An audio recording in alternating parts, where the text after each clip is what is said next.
Buenos días para todos los presentes. Les agradezco mucho su participación.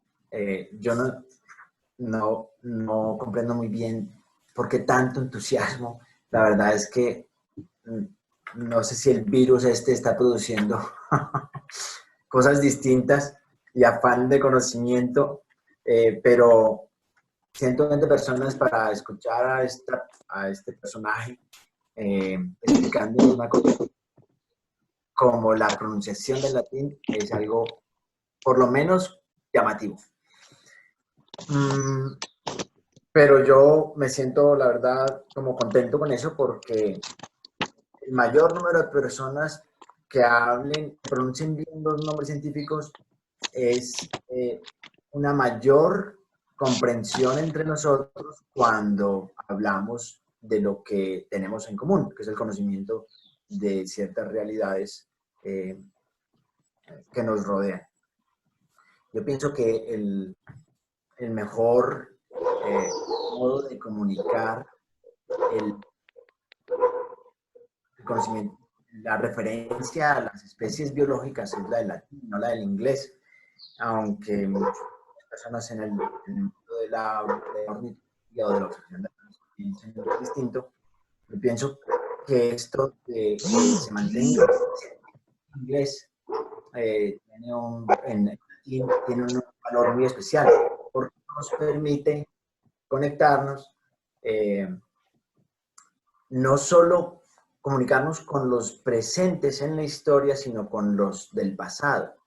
Entonces, si empezáramos a usar solamente los nombres en inglés, todo el bagaje cultural de conocimiento que se alimentó durante siglos con el latín se perdería.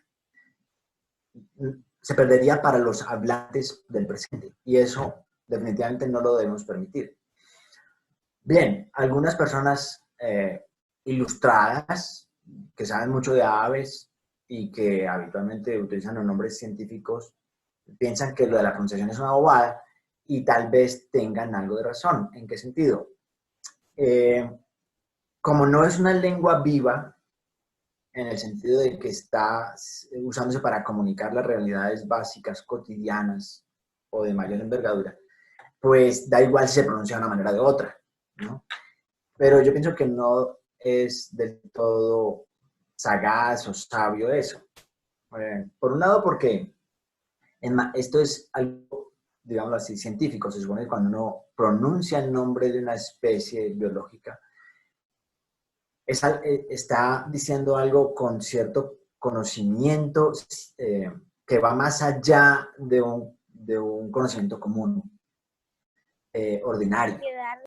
No es como el que conoce el nombre del perrito de su casa. No, está diciendo algo más. Entonces, ese tipo de conocimiento no se puede expresar de cualquier manera porque deja de ser científico. El conocimiento científico, a diferencia de los otros conocimientos, es aquel que es, por un lado, sistemático, pero también que conoce las causas. Entonces, es importante que se haga con conocimiento de causa. Entonces, conocimiento de causa significa, en este caso, saber cómo los latinos pronunciaban y el por qué se pronuncia de una manera determinada y el realizarlo de tal modo que todos los colegas del mundo humano con el que uno interactúa en un momento dado puedan comprender lo que uno dice. Si uno va a Estados Unidos, pues uno tiene que hablar con el mínimo necesario para que cualquier persona de Estados Unidos le entienda. El mínimo necesario no es el de los negros del sur o el de Nueva York, no, es un mínimo necesario de la pronunciación de las palabras en inglés. Lo mismo pasa con cualquier idioma. Entonces, lo que yo pretendo o he comprendido que es pronunciar el latín como lo pronunciaría un hablante del latín como primera lengua. Bueno, con respecto a eso, les digo que saber cómo pronunciaría un hablante del latín? No es sencillo. Nada fácil, la verdad sea dicha. ¿Por qué? Porque siempre hay, por un lado, distintas opiniones y por otro lado, porque no es una lengua viva. Aunque con respecto a eso tenemos varias ventajas. Y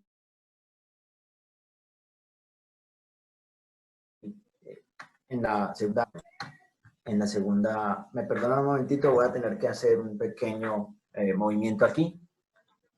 Voy a ver si lo puedo seguir hablando mientras lo hago. Bien, sí. Entonces, ¿qué es lo que pasa? Hay dos...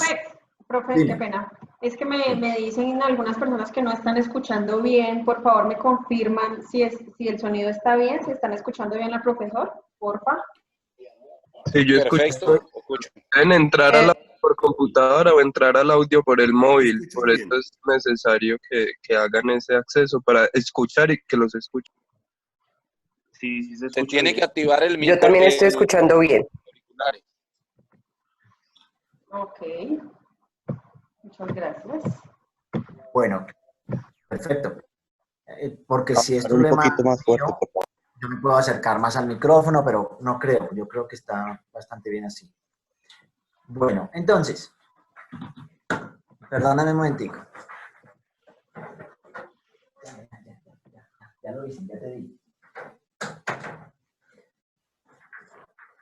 Es que esto de estar en casas, no estamos en oficinas, entonces la vida sigue.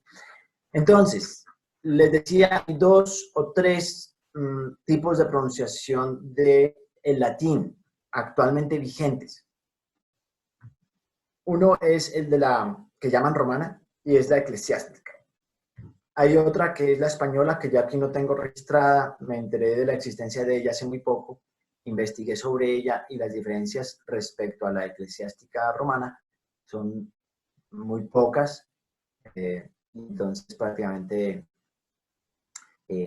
como que no sé por qué la llaman como pronunciación distinta, porque eran 3 o 4 cositas de muy poca significancia. Y la otra es la germánica. Y la historia es la siguiente. En el siglo XV, cuando ya nadie hablaba latín como primera lengua, porque eso desapareció más o menos en el siglo V, ¿sí? Se fueron imponiendo las lenguas, la transformación que produjo las invasiones de los bárbaros por toda Europa, que aprendían latín de un modo macarrónico, llamémoslo así, produjo una desvirtuación o una degradación o una corrupción de la lengua latina. Eso es lo que hablamos ustedes y yo, una corrupción hecha lenguaje de la lengua latina. Eso es el español que destruido y transformado por los godos y los visigodos. Y me imagino con otras influencias. Lo mismo pasó en Francia.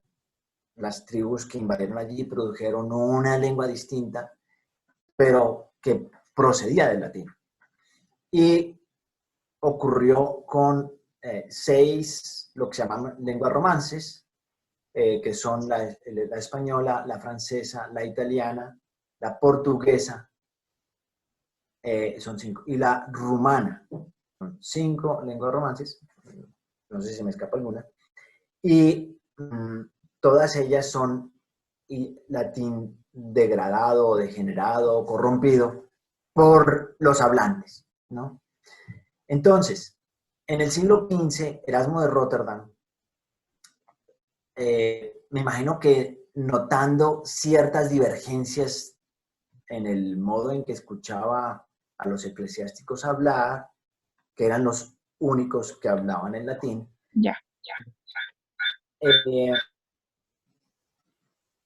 empezó a investigar qué pasaba, por qué había lenguas distintas o pronunciaciones distintas. Y creó, algunos dicen que inventó, lo que ya él llamó pronunciatio restituta, la pronunciación restituida, como corregida, arreglada. Yo estoy de acuerdo con aquellos que dicen que la inventó. ¿Por qué? Porque el trabajo de Erasmo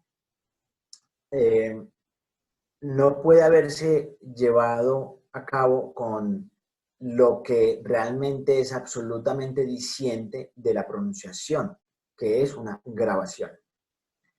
Las indicaciones que ustedes encuentran en, en un alfabeto, en un lenguaje escrito, no sirven para la pronunciación correcta de las palabras. Como por ejemplo en este momento ustedes ven arriba tipos de pronunciación.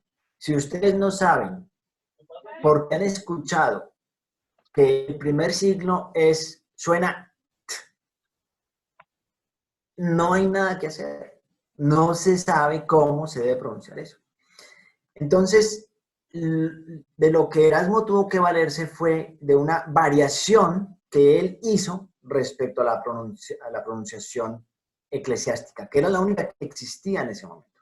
Siglo XV, allá han pasado 10, 11 siglos respecto al abandono del latín. Entonces, él dicen que valiéndose de las burlas que hacían los intelectuales romanos y los políticos respecto al mal hablar de la clase vulgar y algunas cosas de poesías, etcétera, pues fue encontrando cuál era la pronunciación correcta, que es la que algunos llaman científica, como por ejemplo un observador de aves, a quien conocí hace poquito, en Argentina, el apellido es Matarroso, les puedo después dar otra vez el enlace, ya lo como pasé una vez por el grupo. Él explica cómo es la pronunciación científica de los nombres de las especies. Y pienso que es todo un error, porque se vale de la pronunciación germánica, que es la que inventó Erasmo. E insisto en que es un invento porque no hay manera de saber cómo se pronuncia la G si no es oyendo a un hablante. Entonces, lo que nosotros tenemos hasta el momento son los rastros en nuestro propio idioma y el invaluable uso eclesiástico. Si no fuera por la perseverancia latina hasta 1968 en la liturgia, no sabríamos nada de cómo se pronuncia la lengua latina. Entonces, solo tendríamos los errores comunes de los ornitólogos y los biólogos. ¿Por qué errores comunes? Porque casi ninguno de ellos ha estudiado cómo se pronuncia. Yo me puse a estudiar esto porque durante muchos años fui del Opus Dei y ahí se conserva el uso del latín. Y cuando ya empecé a observar aves, alguien me propuso dar una charla sobre cómo se pronunciaba y como yo tengo espíritu científico, no solo repetí lo que sabía, sino que empecé a investigar para tener conocimiento científico al respecto, es cómo se pronuncia el latín. Por eso puedo decir que lo de Erasmo y lo de la pronunciación germánica, que es la que ustedes encuentran, por ejemplo, en toda la música gregoriana grabada por alemanes o por ingleses o por estadounidenses, es esa pronunciación germánica.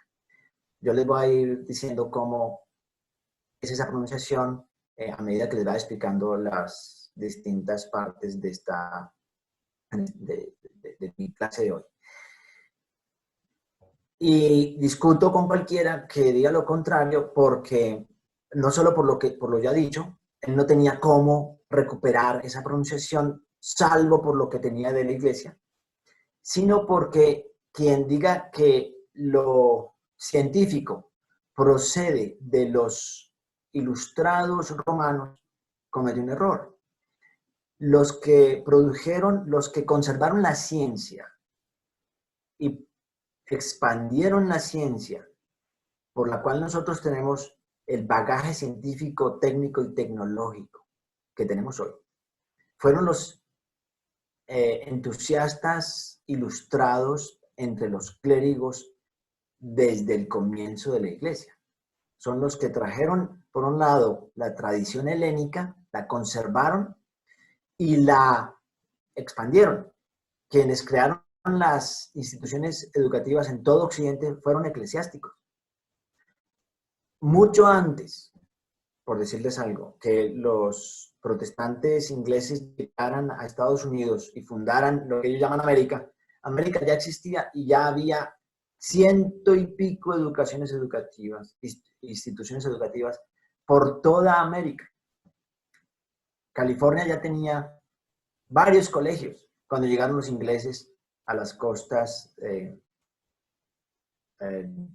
orientales de América del Norte.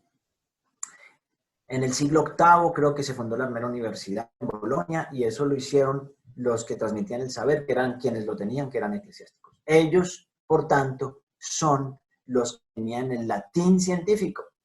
No había un latín eclesiástico y un latín científico, oculto.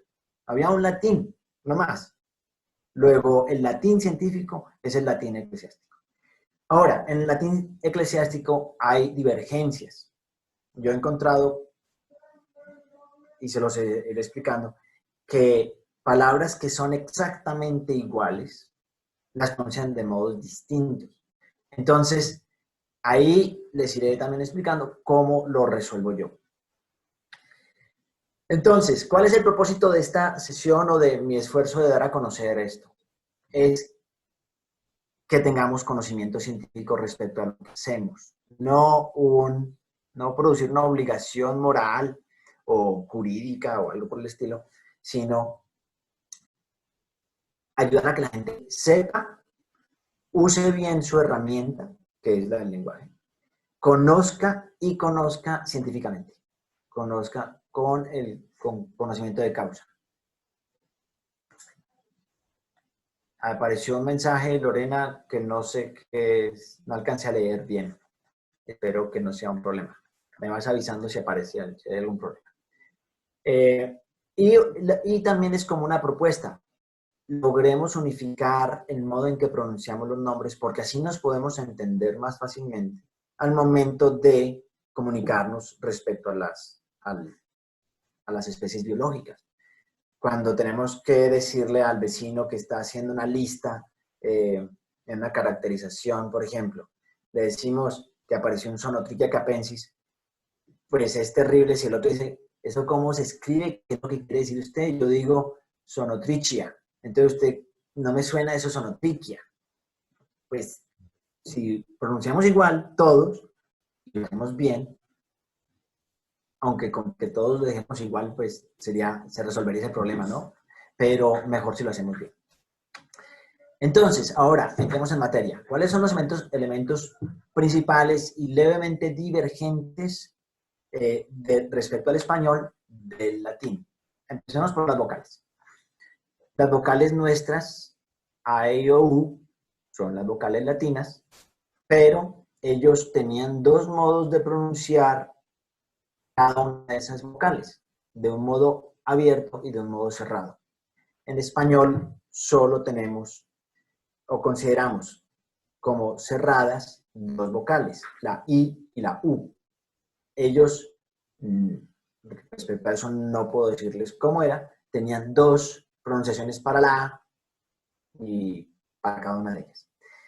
Entonces, sonidos vocálicos tenían respecto a las nuestras, esas 10 y una agregada que era la Y, que era una U, la Y, U, pero nosotros no tenemos en el uso habitual ese sonido y por tanto no, y los latinos tampoco propiamente hablando, y entonces poco a poco la Y desapareció como un sonido especial y es igual a la I latina.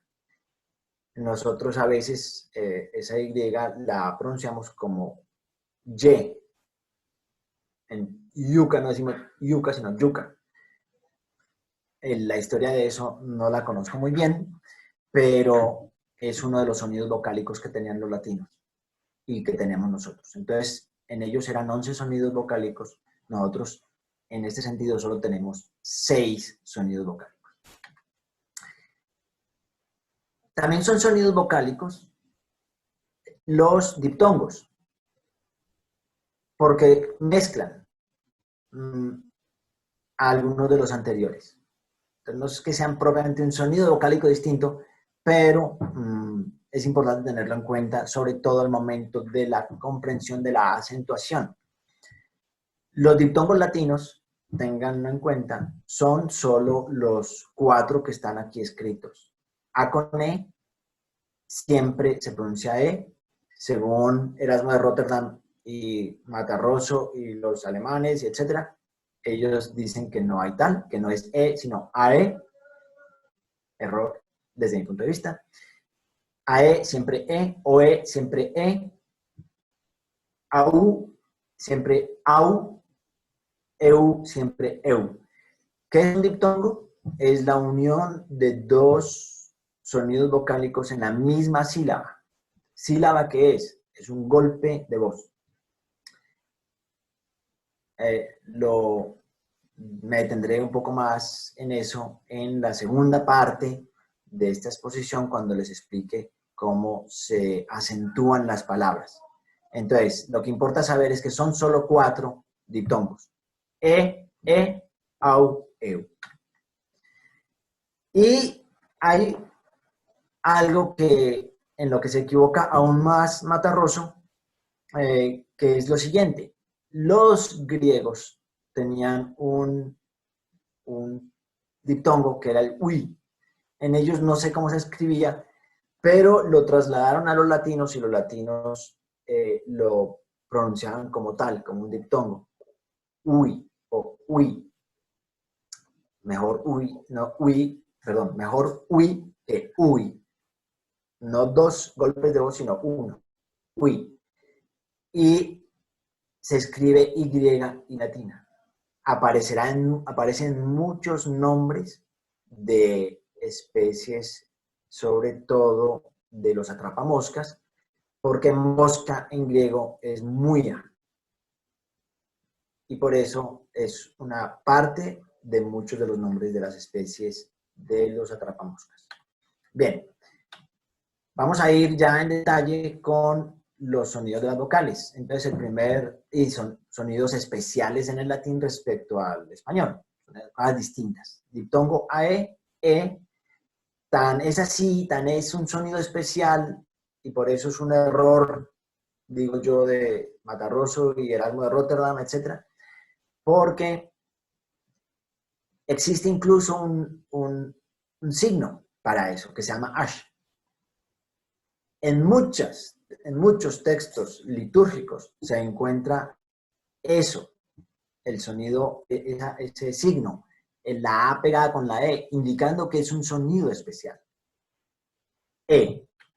Vamos a ver ejemplos. El momotus equatorialis. Ecuador viene de aequator, que no pronunciaban los latinos ecuator, sino ecuator. Entonces, A con E, siempre E. Momotus equatorialis. Elenia flavogaster, Franci en este caso. No es Elaenia. Pipreidea. No piprae, sino pipreidea. Melanonota. Aquí este ejemplo es bueno porque, tengan en cuenta, el diptongo se produce cuando es AE, no cuando es EA. AE, pipreidea.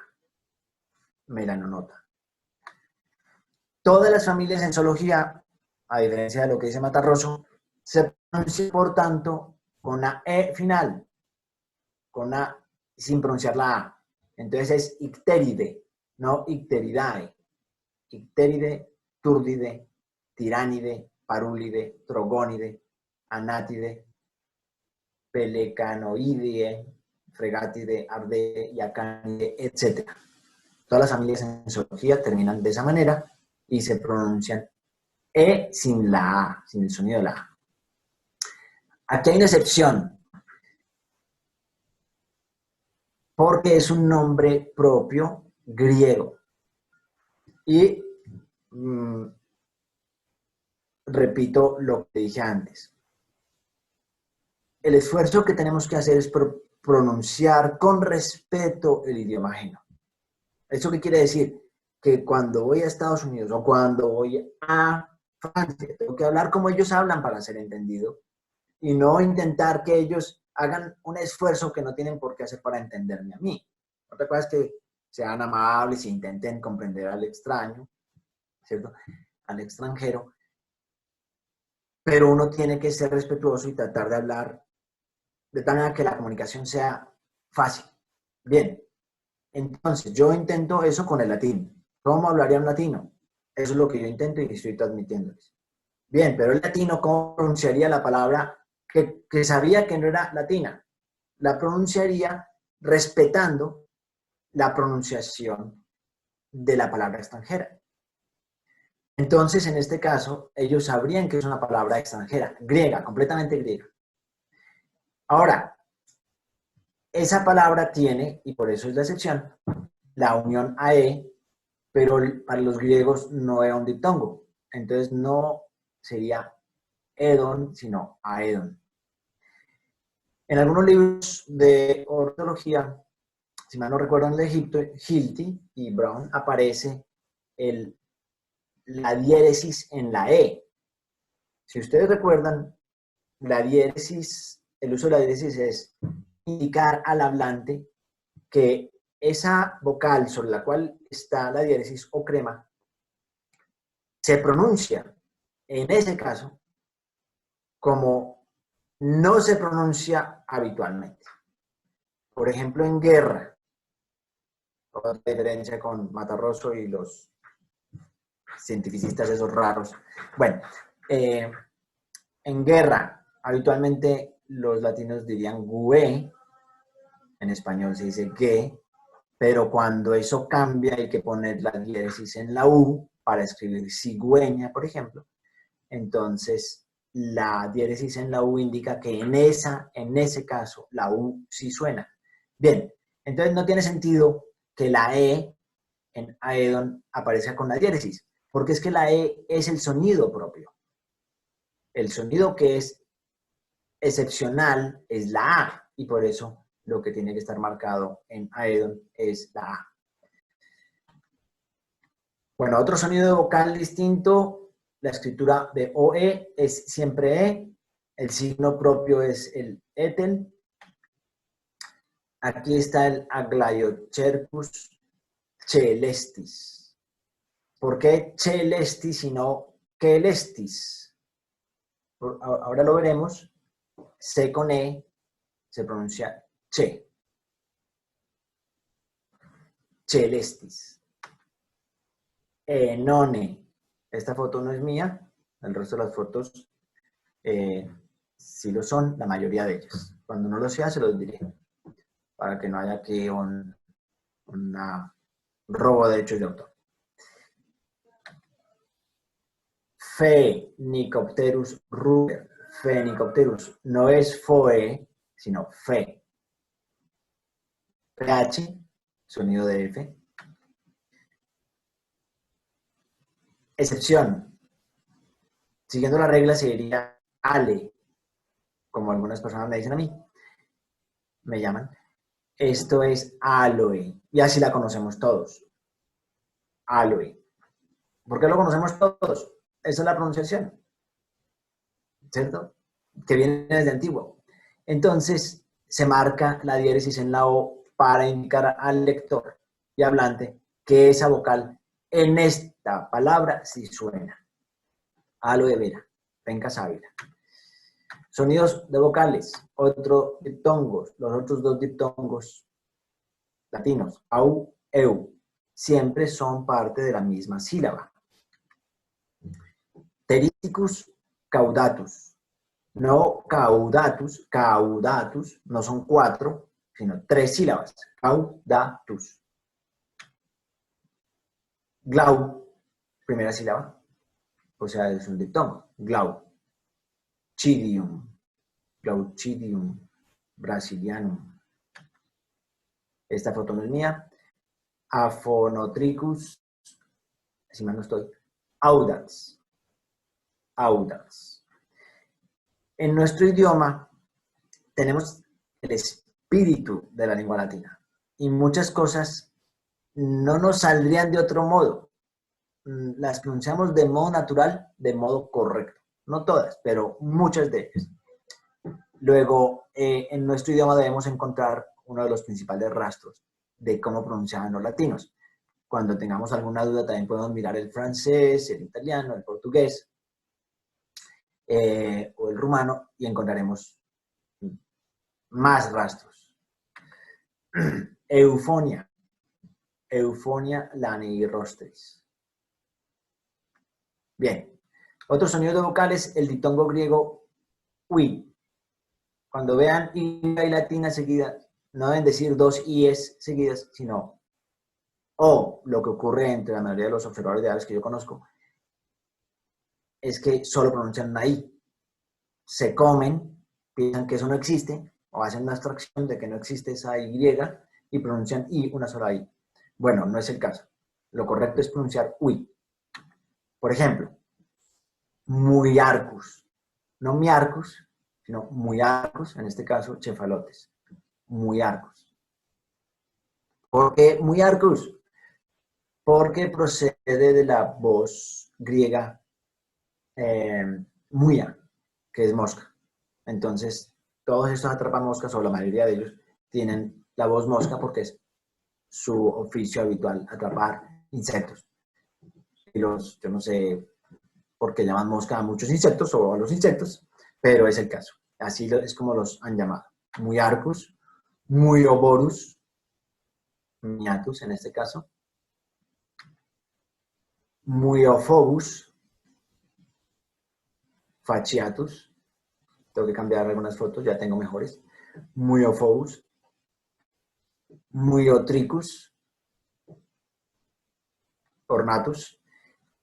Y vamos a otro sonido vocal, la U, que siempre suena en la lengua latina, aunque esté precedida por la G o por la Q. En español no es el caso. No sé por qué. Por ejemplo, la palabra que.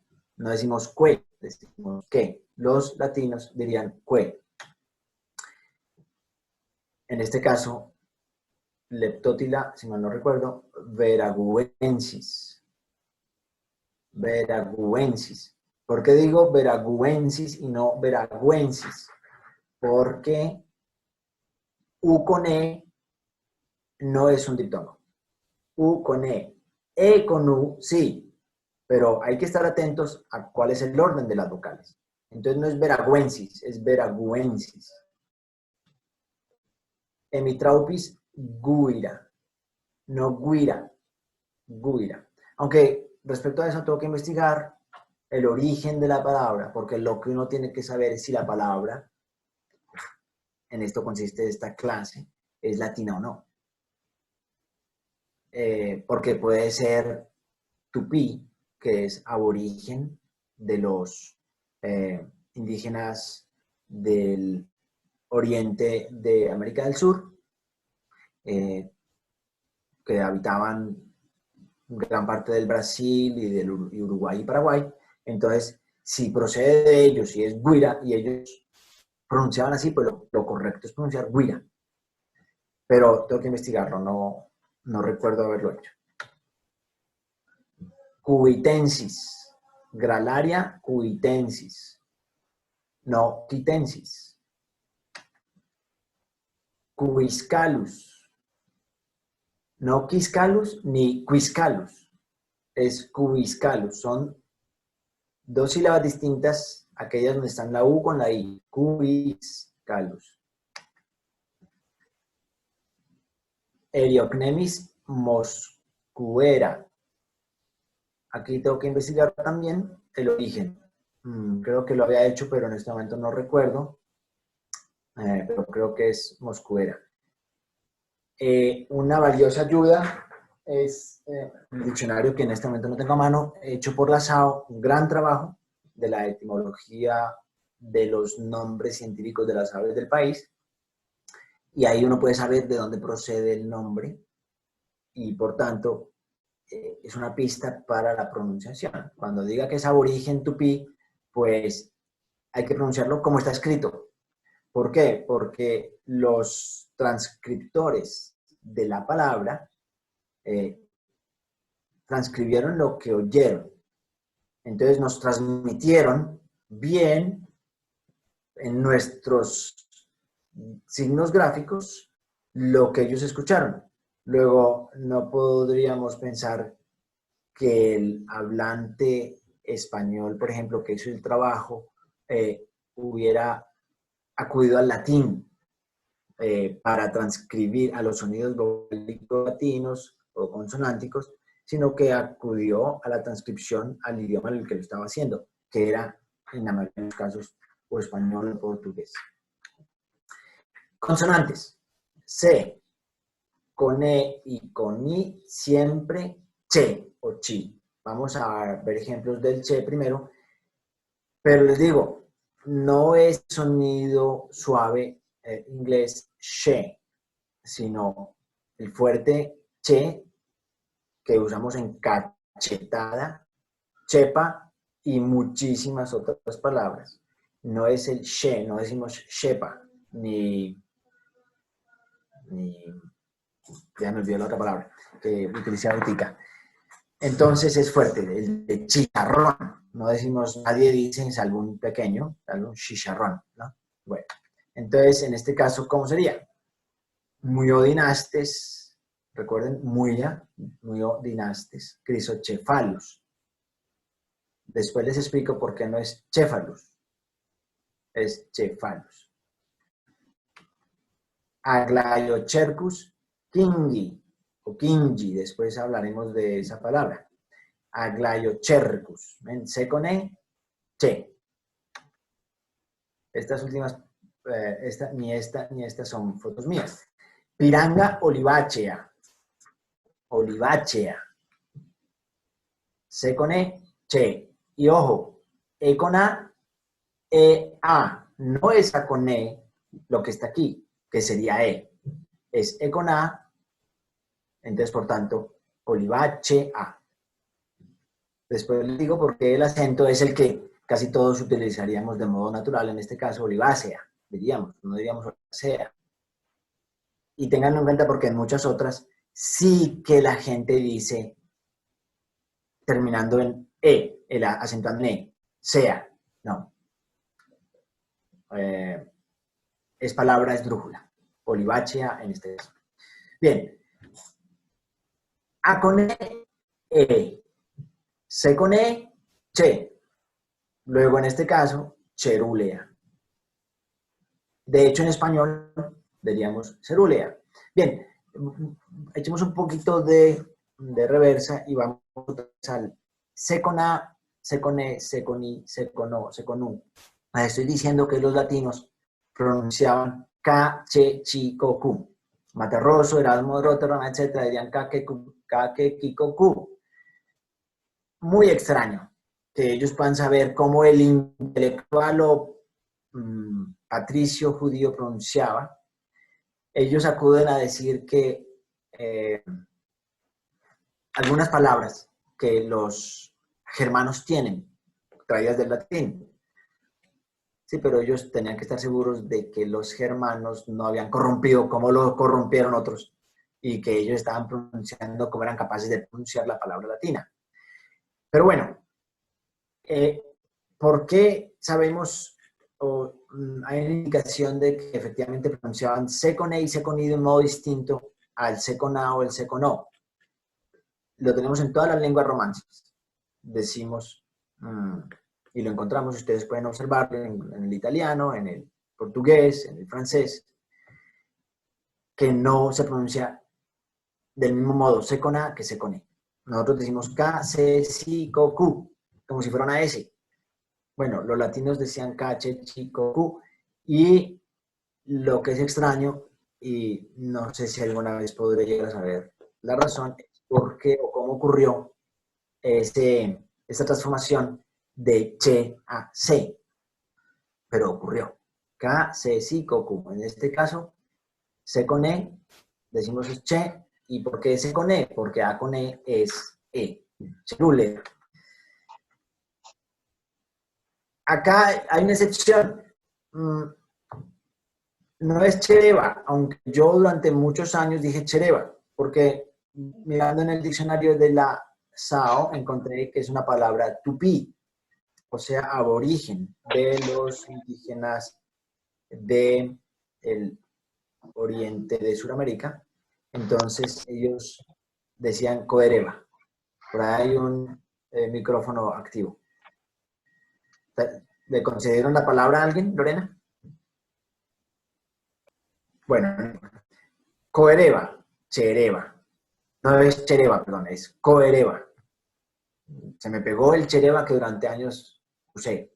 Es coereba, flaveola. Entonces, miren cómo se pronuncian estos nombres de familias vegetales. Anacardiaceae. ¿Por qué Anacardiaceae? Termina en un diptongo E, antecedido por una E que forma la sílaba che. Entonces, en latín tiene que sonar absolutamente todo. Es una explicación que no puedo darles ahora, pero nosotros a veces nos comemos cositas y no pasa nada, pero en el latín, si uno se come una vocal, no le está diciendo una palabra distinta, con un significado distinto al oyente. Anacardiaceae, anonaceae, apochinaceae, y aquí recuerdo que quizá algunos de los oyentes hayan oído esto de un modo distinto y les suene gracioso, charro, divertido, incluso molesto, chocante para sus oídos acostumbrados a algo. Y eso es algo que nos pasa a todos, ¿no? Luego, si uno quiere pronunciar bien, tiene que superar ese malestarcito, e incluso a veces esa rabiecita. Ay, ¿por qué eso así? Como una rabiecita. Yo les estoy dando la explicación, la mejor que yo tengo. Si ustedes investigan, encontrarán eso que yo he encontrado. No considero que yo haya resuelto todos los problemas que se presentan aquí y estoy dispuesto a escuchar cualquier sugerencia y comentario y ayuda, porque si algo no quiere Alejandro Bayer es estar equivocado. Lo que busco siempre es la verdad.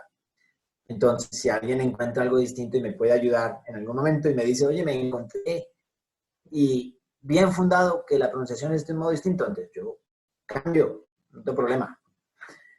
Apochinache, araliache, viñoniache, etcétera, etcétera, etcétera. ¿Bien? Miren, todo esto es che. Ahora, se con i, chi. Chinclodes, excelsior. Chinclodes. Serpófaga, chinerea. En el inglés hay muchos rastros también porque hay muchas palabras latinas. Entonces, ustedes encuentran en el inglés, por ejemplo, que dicen cinnamon. ¿Cierto? Canela. Si mal no estoy, ¿no es eso? Que no es el caso de chinerea. El chinerea se refiere a ceniza. Pero uno puede encontrar en el inglés también rastros de que los latinos pronunciaban no como como Rotterdam y Monterroso dicen. Pechilotricus ruficeps. P. ¿Por qué P? O con E, E. C con I, chi. Entonces, Pechilotricus ruficeps. Pirromuias chinamomea. Pirromuias. Chinclus. Leucocephalus. Chistotorus. Chistotorus. TH, la H es muda, a diferencia de lo que dice Erasmo. Entonces, TH, to, chistotorus. Diglosa, chianea. Recuerden, no es chianea, como diríamos fácilmente, Después explicaré más, pero al menos lo importante es, E con A no es el diptongo, es A con E. Entonces hay que separar E de A. Sí, A. Ne, A. Ahora, el acento no es ne, como en la otra palabra, está es esdrújula, chianea. Y C con Y es igual que C con I latina. Entonces es chi.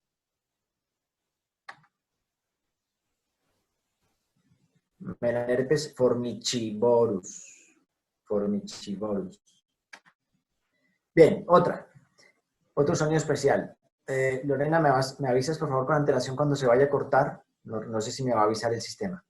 Y entonces, cuando se corte, hacemos un pequeño receso, 5 o 10 minuticos, no sé cuántos sean necesarios, pero lo vamos a hacer.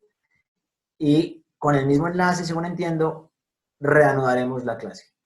O sea, la gente se va a cerrar el... Alejo, Sí, el aviso que salió ahora rato es que ya no hay límite de tiempo. mejor aún. Estupendo, te lo agradezco mucho. Bien, entonces, eso no quiere decir que no vaya a ir, que me vaya a extender indefinidamente. No, voy a ir un poquito más rápido para que la gente pueda ir al baño, etcétera, etcétera. Bueno, C con H, siempre sonido de K. Siempre sonido de K. Calíbura. En este caso, Buffoni. Cairina moscata. No moschata. Ojalá se hubiera por ahí Rodrigo. Ya veía que ayer se burla, hacía un chistecito con esto. Entonces, moscata. Bueno, con esto, estudiando descubrí que esta es una palabra no latina. La voz de la que procede esto, la palabra es Chile. Los latinos no conocían esa palabra. Esto es una palabra propiamente de América del Sur. No leo en este momento, lo encontrarán en las explicaciones que les empezaré a enviar a los del grupo, a todos ustedes si están en el grupo ya de WhatsApp, porque, voy a repetir brevemente, después de esta clase y de la que tengamos sobre la acentuación, que tendrá que ser en otro momento porque esto es largo, empezaré a enviarles aquello para lo que forma el grupo. Un texto en Word, ya muy bien editadito para que se vea bien en los celulares, en el que hay 4 especies de aves con la explicación de la pronunciación de sus nombres. Y a continuación, un mensaje de audio en el que yo pronuncio los nombres de las especies para que ustedes sepan a qué corresponde la explicación, cómo se pronuncia realmente eso. Entonces, descubrí no hace mucho en esto de la continua investigación y el envío de información a otros, que esta palabra no es latina, entonces yo durante un tiempo dije quilensis, me estaba equivocando. Entonces es chilensis. Lo mismo con esta, milvago chima. Durante un tiempo dije quimáquima, atendiendo a lo que sé del latín. Error. Esa palabra es aborigen de nuestras tierras, luego quien la transcribió así es porque así la oyó en la pronunciación. Luego, así es como se debe pronunciar, como los hablantes originales nombraban el animal que se nos transmite en el nombre científico. Bueno, chima. Esto sí es distinto. Herpetoteres caquinans. Clorofonia, fíjense, cloro viene de CHLO, que significa verde. Cloro. Entonces, es un rastro que tenemos de que C con H entre los latinos sonaba como K. Realmente nuestro idioma está lleno de esos rastros. Erasmo esté aquí cerquita. Bueno, Erasmo no me escucharía, no importa. Megascops coliba. No coliba, sino coliba. Aquí me puedo estar equivocando porque no he rastreado todos los nombres. Entonces tengo que ver si la voz coliba, procede de una raíz latina, etc. Porque si no, entonces habrá que ver de dónde, o sea, quiénes eran los hablantes originales de esa palabra. Bien, campilorhynchus. CH, siempre sonido de K. Siempre. Todavía hay muchos por ahí que dicen campilorhynchus. No. Campilorhynchus griseus en este caso. Tachybaptus, esta foto no es mía. Tachybaptus dominicus. Cauna cavaria, tampoco es mía la foto. Cauna cavaria. No Chauna chavarría. De hecho, así se conoce, si mal no estoy, como chavarría, a este buitre de ciénaga. Luego, pero tengo que estudiar. En esta me parece que tengo que sentarme a escuchar, y todos lo podemos hacer, o sea, fíjense que no tengo pena ni vergüenza de decir no sé. Difícil saberlo todo. Les estoy transmitiendo lo que sé y las bases necesarias para poder pronunciar correctamente. Entonces, hay que buscar en el diccionario de la SAO dónde proceden estos dos nombres. Y si es de voces latinas, entonces sería cauna cavaria. Si es algo de América del Sur, de Tupí o algo por el estilo, pues sería chauna chavaria. Después explicaré lo de la acentuación, que sí es complicadito. Bueno, otros sonidos especiales de consonantes. G con E. Según Erasmo de Rotterdam y Matarroso, etcétera, es G. Bien, pues no. G con E y G con I, los latinos pronuncian G. G. Brotogeris jugularis. Brotogeris jugularis. Adelomia melanogenis. Melanogenis. O sea, de mejilla manchada. Margarornis squamiger. No squamiger, sino squamiger. Patagienas. Cayenensis. Fíjense, G con I, G. O con E, E. Entonces, patagienas. El acento está en la penúltima sílaba que es E. Gienas. Patagienas cayenensis. Coragips atratus. Fotonomía, creo que es de Juan Carlos Marín. Coragips atratus. Tangará girola. Tangará. Después les explico un poquito más sobre la pronunciación de tangara o tangará. En este momento lo que importa es girola. Bueno, G con ñ se pronuncia ñ. G con n, ñ. Como en lasaña. Todos creo que habrán visto que se escribe lasagna y todos decimos lasaña porque los italianos dicen lasaña porque los latinos decían o dirían lasaña. Ellos no tenían la escritura que tenemos para la ñ. Sturnella magna. Magna cum laude, por ejemplo, en la calificación académica, significa grande con alabanza. Gran calificación con alabanza. Magna cum laude. Anisoña, G con N. Anisoña tus, iñi, G con N, iñi, de igneo, ¿cierto? Iñiventris. Esta foto no es mía. Bueno, la H nunca se pronuncia. Siempre muda. Para todas las ocasiones en que lo encuentren. En latín, veremos que hay otras situaciones, ¿cierto? Bueno, entonces en este caso, Blacorhynchus hematopigus. Hematopigus. Pero, por ejemplo, en otra presentación tengo ya aquí el Quercus. Ya algunos sabrán que a continuación aparece la palabra del explorador y biólogo botanista, o como se llame, Alexander von Humboldt. En alemán la H suena como la J nuestra, Humboldt. Bueno, pues si en Corpus Humboldti se utiliza la palabra Humboldt, pues sería raro que no dijéramos cómo lo pronunciaría el dueño de su nombre. Él diría Humboldt.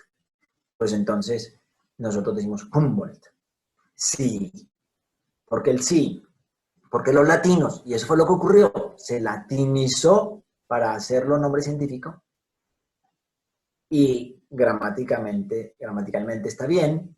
Humboldt sí significa de Humboldt. Ese I final es el genitivo, no me voy a detener en eso, que indica la pertenencia, la posesión de algo. Entonces, en este caso, de Humboldt. Humboldt sí. Y T con I y otra vocal suena TS, ya les mostraré. Entonces, en este caso, H con A con E es E, Matopilus. La J, ellos no la conocían, no escribían J, tenían la I, entonces se pronuncia I siempre que la encuentren. Por ejemplo, Yacarina. Qué pena no tener a mano, no me quiero levantar, me da pena, el diccionario para buscar de dónde procede la voz jacarina o yacarina, pero podría ser el caso que sea un nombre no latino y entonces no sería I para la J, sino J. Bien. Volatinia, yacana, aquí no puedo seguir adelante sin traer el diccionario porque me puedo equivocar y no quiero decir bobadas.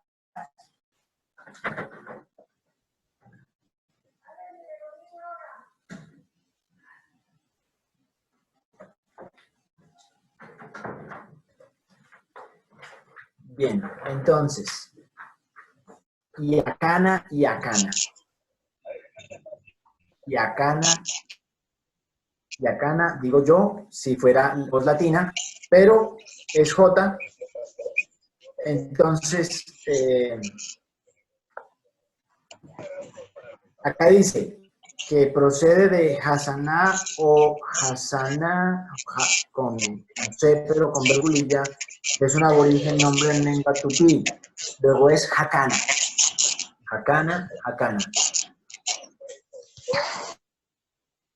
The host has muted all participants. ¿No me están oyendo o sí? A mí sí. Bueno, entonces, Jacana.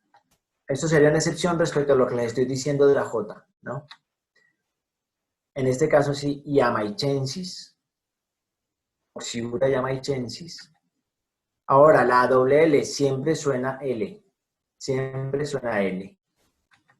Gralaria ruficapilla. Florisuga mellifera.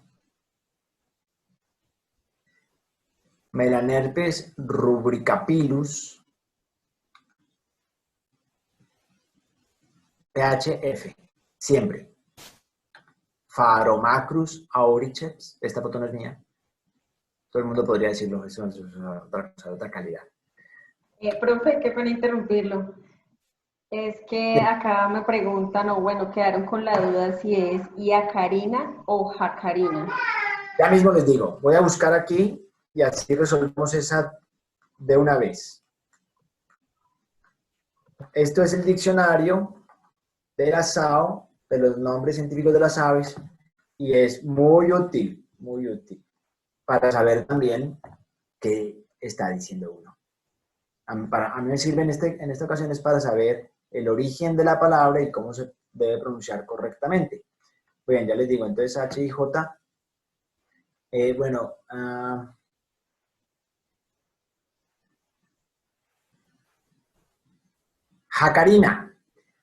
Jacarina, dice jacarini, aborigen, nombre en lengua tupí para un tipo de pinzón.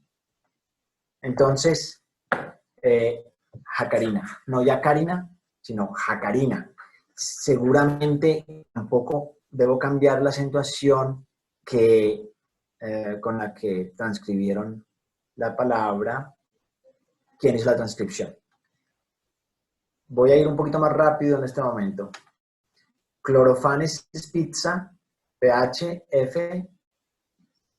PHAE, fe, fetornis. Ahí me comí una H, la H que está después de la T, fetornis. Feucticus ludovicianus. Esta foto evidentemente no es mía, que es difícil encontrar esa ave en ese estado de coloración aquí, porque es migratoria. Ahí está en estado reproductivo, entonces estará ya en plena primavera, ya en Estados Unidos o en Canadá, no sé. Feucticus. Phimosus infuscatus. Rhamphocelus carbo. Vultur gryphus. Esta foto no es mía, creo que es de Tatiana Botero o de Juan Antonio Campo. Vultur gryphus. La R, sonido de como nosotros. Nosotros tenemos la R, aunque escribamos una sola R para el comienzo de las palabras. Bien. Entonces, en R al comienzo debe sonar como doble R. Y cuando está en mitad de palabra también, sobre todo si procede de palabra compuesta, en la cual la palabra de la que procede esa composición tiene sonido de R. No es difícil saberlo. Vamos a ejemplos. Rupornis. Comienzo de palabra R. En medio de palabra, rupornis, también es nuestro sonido, procede del latín. Y magnirostris, por ejemplo, significa rostro grande. Entonces, como es una palabra que está compuesta de la palabra interrostro, que tiene sonido de R en su origen, ¿cierto? Porque cuando es comienzo de palabra tiene ese sonido doble o triple de la R, entonces sabemos que no cambia cuando está compuesta. Entonces, magnirostris. No se diría magnirostris. Lo ideal sería que escribiéramos con doble R para que el lector hablante supiera cómo debe pronunciar la palabra. Bien, Rhamphomicrorhynchum. Enicorrina, no enicorina, enicorrina. Es otra palabra compuesta. Y esa L está mal, esta no es ni leucostita ni leucofris, es la de la Sierra Nevada, es Enicorrina anacoreta. T, sonido de T, nuestro sonido, que era el sonido de ellos, pero T con I seguido de otra vocal es TS. Tenemos mucha evidencia de que era así. Por ejemplo, la palabra lección, que significa lectura, y después se convirtió en clase porque muchas clases eran lecturas, viene de lectio, lectio, lectio, y por eso se convirtió en lección, porque oían lectio, no lectio. Y noción viene de notio, que tiene que ver con el conocimiento. Bueno, entonces, esto que viene de solsticio, solstitialis. Ahí pronuncié levemente mal porque es solstitialis. Y con A no es un diptongo. Solstitialis. Barictengus marzi. Ejemplos contrarios. Excepciones. Al comienzo de palabra no es así. Entonces esto es tiaris. Tiaris olivacea. O, perdón, olivaceus. Yo creo que eso es un error lo de olivaceus en este caso, pero eso tiene que ver es con los géneros de las palabras. Me parece que tiaris es palabra femenina. Quien puso olivaceus piensa que es masculina, pero bueno. Chertiaxis, Cinamomea. Esta foto no es mía. Andracotórax prebosti. ¿Dónde está la excepción? Que si hay una S antes de la T, seguida de I y vocal, entonces no se dice prebosti, para evitar la cacofonía, o sea, el sonido malo que puede producir una confusión, una ambigüedad en la significación. T con H siempre muda, entonces siempre T, sonido de T porque la H siempre es muda. Entonces, Thamnophilus, en este caso Amazonicus, en este caso es la hembra. Myoteretes, T con H, T. Pernix, es la de la Sierra Nevada. Octeca, no och, ni zoe, ni no. Octeca. Fetornis, aquí sí escribí bien TH, es Fetornis, strigularis.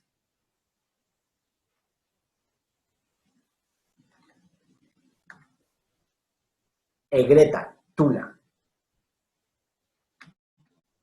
X. Algunos paisas y gente por ahí en otros sitios no pueden pronunciar esto bien, no sé qué les pasa. Entonces ellos no dicen taxi, sino taxi. No se ría Juan Carlos, pero es así, en muchos sitios. CS. Entonces, Xanthogaster. Eufonia Xanthogaster. Tangará, Xanthocefala. Xanthocefala.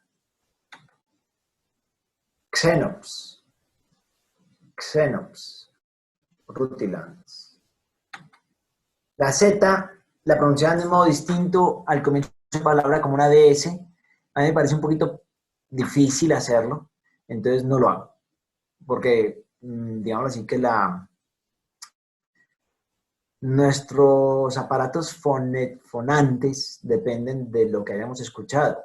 Hay cosas rusas que nunca seremos capaces de pronunciar los hispanohablantes, o cosas holandesas, son muy complejas.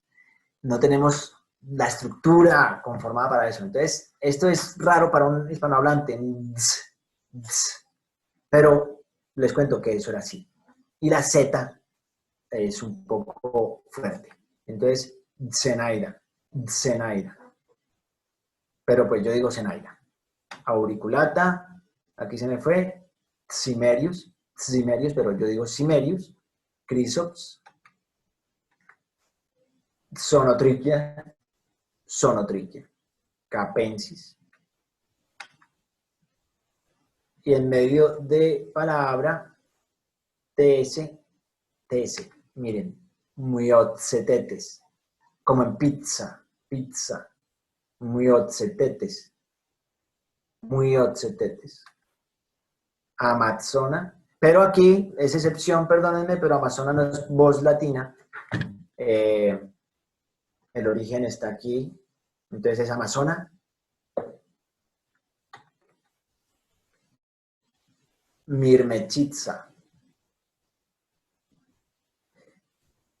Todos los nombres para nosotros son nombres extranjeros. Bueno, pues cuando seamos conscientes, y es bueno saberlo, sean nombres no latinos, sino extranjeros, latinizados, pues hay que intentar pronunciarlo como lo haría el dueño del nombre.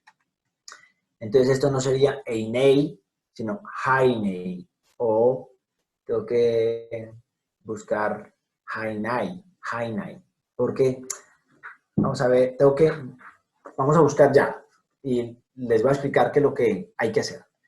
¿Qué es lo que es originalmente no latino? Vamos a saberlo, para pronunciar como no latino lo que no es latino, para pronunciarlo en su origen, en este caso, H-E-I, creo que es alemán, entonces es Hein, F-G-H-E-I. Acá está. Dice, Ferdinand Heine, termina en E, ornitólogo alemán y colector. Bueno, si es alemán, eso es Heine. Creo, debo investigarlo, que la E ellos no la pronuncian, la E final, no sería Heine, pero tengo que investigarlo, tal vez sí es Heine. Entonces, ¿Cómo sonaría? Si ellos pronuncian, los alemanes, Heine, entonces hay que decir Heinei. Y ya. Si no pronuncian, sino Hein, entonces hay que pensar, ¿qué es lo que agregaron los que latinizaron el nombre? Solo la I. Entonces el alemán, ¿qué pronunciaría? Hein, supongamos, Hein. Entonces, lo latinizado, ¿qué sería? El resto. Entonces el sonido es Heinei. No, nunca va a ser Heinei, por ninguna razón. Ese es el procedimiento que yo sigo para saber cómo pronunciar. ¿Qué es lo original? ¿Qué es lo latinizado? ¿Bien? ¿Qué es lo original no latino, perdón? Entonces, Hein, Heinei. En este caso es francés. Hay que ir al francés. Boissonnois. Boissonnois Clavations. Un poquito más difícil quizá para nosotros, pero pues es el respeto que las lenguas se merecen. Cuando viene alguien aquí y nos dice que está buscando un perro, pues le decimos, usted estará buscando un perro. Pues aquí es lo mismo, Poissonnois. Hay que pronunciar según de dónde procede la palabra. Bien, esto es lo que tenía por hoy. Para no abrumar con información, no quiero ahorita hacer la explicación de las acentuaciones porque además es difícil y demorado. Y hay toda una presentación distinta para eso.